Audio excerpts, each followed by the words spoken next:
ఎంతసేపు అడగటమే ప్రార్థన అనే భావం నుంచి మనం బయటకు వచ్చేసేయాలి. మరొక్కసారి చెప్తున్నా, ప్రార్థన అనగా మనస్సు విప్పి మనల్ని ప్రాణంగా ప్రేమించినటువంటి పరమ తండ్రితో మాట్లాడుకోవడం. కొంతమంది భోంచేసేటప్పుడు కూడా ఏమంటారంటే రండి ప్రార్థన చేద్దామంటారు. భోంచేసేటప్పుడు వాస్తవంగా ప్రార్థన చేస్తామా లేక ప్రభువును స్తుతిస్తామా? చెప్పండి, నిజం చెప్పండి. భోంచేస్తున్నప్పుడు భోంచేయక మునుపు మనం ప్రభువుకు స్తుతులు చెల్లించాలా లేకపోతే అక్కడ కూడా ప్రార్థన చేయాలా? అది ప్రభువును స్తుతించే సమయం. కాబట్టి సంగమా, మీరు ఎప్పుడైనా భోంచేసే ముందు ప్రార్థన చేద్దాం కళ్ళు మూసుకోండి అని అనకండి. ప్రభువును స్తుతిద్దాం కళ్ళు మూసుకోండి, అది మనం చెప్పాల్సింది. మరికొంతమంది అందరూ కళ్ళు మూసుకొని ప్రార్థన చేసుకుందాం అంటారు. ప్రార్థన ఏమిటి? చేసుకుందాం. మనమే ప్రార్థన చేసుకుంటామా? ప్రార్థన చేసుకుందాము కాదండి, ప్రార్థన చేద్దాము. చేసుకుందాం అది సరైన పదం కానే కాదు. ప్రార్థన చేసుకోం, ప్రార్థన చేస్తాం. ప్రభువుకు ప్రార్థన చేస్తాం, ప్రభువుతో మాట్లాడుకుందాం అంటే మనలో మనం మాట్లాడుకోవడం. మరి ప్రార్థన చేసుకుందాం అంటే మనలో మనం చేసుకోవడం. కానీ ప్రార్థన అనేది మనం దేవునితో మాట్లాడడం. సాధారణంగా ఎవరో మనకు నేర్పించేశారు, వాటిని మనం కొనసాగించేస్తున్నాం. కానీ వాక్యంగా అర్థం చేసుకునే ప్రయత్నం చేస్తే, మనం ప్రార్థన చేసినా లేదా ప్రభు సన్నిధికి వచ్చి మన ఆత్మీయతను కనపరిచే ప్రక్రియలో ప్రతి ఒక్కరు కూడా అర్థవంతంగానే మన మాటలు కావచ్చు, వాడే పదాలు కావచ్చు ఉండాలి. కొంతమంది ప్రార్థన చేయాలి అని అంటే ముందు ఒక 10 నిమిషాలు స్తుతి అంటూ వెళ్ళాలి, లేకపోతే ప్రార్థన స్టార్ట్ కాదు. అది కూడా సరైనటువంటి విధానం కాదు. మనం స్తుతి చెల్లించడం మంచిది, స్తోత్రాలు చెప్పడం మంచిది. కానీ ఎందుకొరకు నువ్వు స్తోత్రములు చెల్లిస్తున్నావో తెలియచేయాలి. దేవుడు నీకు ఇచ్చిన ఆరోగ్యాన్ని బట్టి నువ్వు దేవుడిని స్తుతిస్తున్నావా? అయితే ప్రభువా, నువ్వు నాకు ఇచ్చిన ఆరోగ్యాన్ని బట్టి నీకు స్తుతులు నాయనా, స్తోత్రాలు ప్రభువా అని చెప్పడం మంచిది. దేవుడు నీకు చదువులో విజయాన్ని ఇచ్చాడా? ప్రభువా, నాకు ఇచ్చిన విజయాన్ని బట్టి నీకు స్తుతులు స్తోత్రాలు నాయనా అని చెప్పడం మంచిది. దేవుడు నీకు ప్రమోషన్ ఇచ్చాడా? ప్రమోషన్ను బట్టి దేవా, నువ్వు నాకు ఇచ్చిన ప్రమోషన్ బట్టి నీకు స్తుతులు స్తోత్రాలు అనగా నువ్వు దేవుణ్ణి స్తుతిస్తున్నా,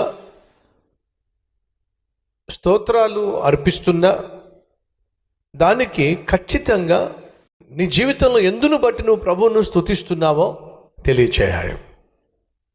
కానీ కొంతమంది మనకు నేర్పించేశారు ఏమిటి? కేవలం స్తుతి ఇలా చెప్పుకుంటూ వెళ్ళిపోతూ ఉంటారు. అలా చెప్పేవారు నేను తప్పట్టట్లేదు. కానీ మన కల్వరి టెంపుల్లో మాత్రం వాక్యానుసారంగా అర్థవంతంగా ఆత్మీయంగా మనం ఏం చేసినా సరే ఉండాలి అనేది మాత్రం దేవుడు కోరుకుంటున్నాడు. మీరు నాకు పెన్ ఇచ్చారనుకోండి, థ్యాంక్స్ అండి పెన్ ఇచ్చినందుకు అని అంటాను. ఎస్. మీరు భోజనం పెట్టారనుకోండి, చాలా రుచికరమైన భోజనం పెట్టారు, థ్యాంక్స్ అండి అంటారు. అలా కాకుండా నేను మీ దగ్గరకు వచ్చి థ్యాంక్స్ అండి, మీరు వింతగా చూస్తున్నారు, అలా చూస్తారు ఏమిటండి, థ్యాంక్స్ అండి. ఇది ఎందుకు థ్యాంక్స్ చెప్తారు నాకు? థ్యాంక్స్ అండి బాబు, దేనికోసం నాకు థ్యాంక్స్ చెప్తున్నావో కాస్త తెలియచేస్తే సంతోషిస్తాను.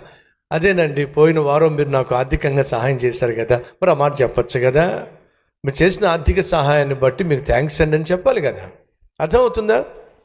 మనం దేవునికి స్తుతులు చెల్లించినా, స్తోత్రాలు చెల్లించినా, ఎందుకోసం దేవుణ్ణి స్తుతిస్తున్నామో, స్తోత్రాలు చెల్లిస్తున్నామో హృదయపూర్వకంగా దానిని జ్ఞాపకం చేసుకొని ప్రభువును స్తుతించడం, స్తోత్రాలు అర్పించడం మంచిది.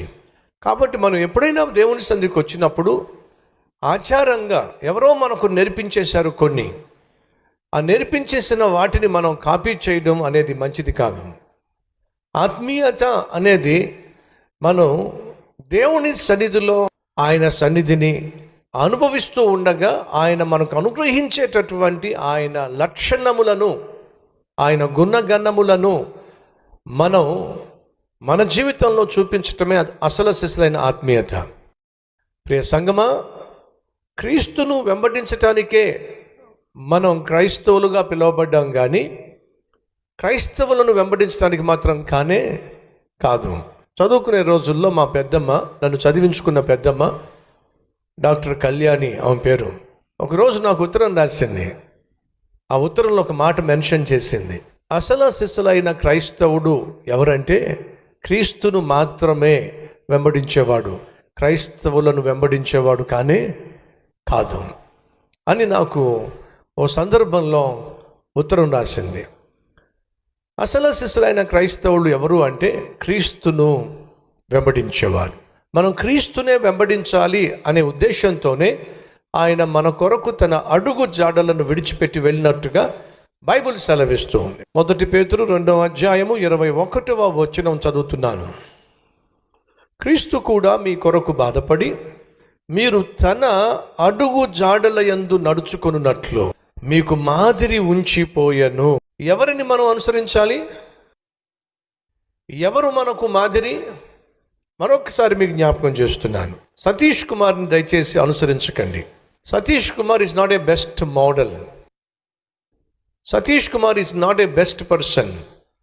Satish Kumar is not a best pastor or a best preacher or best person.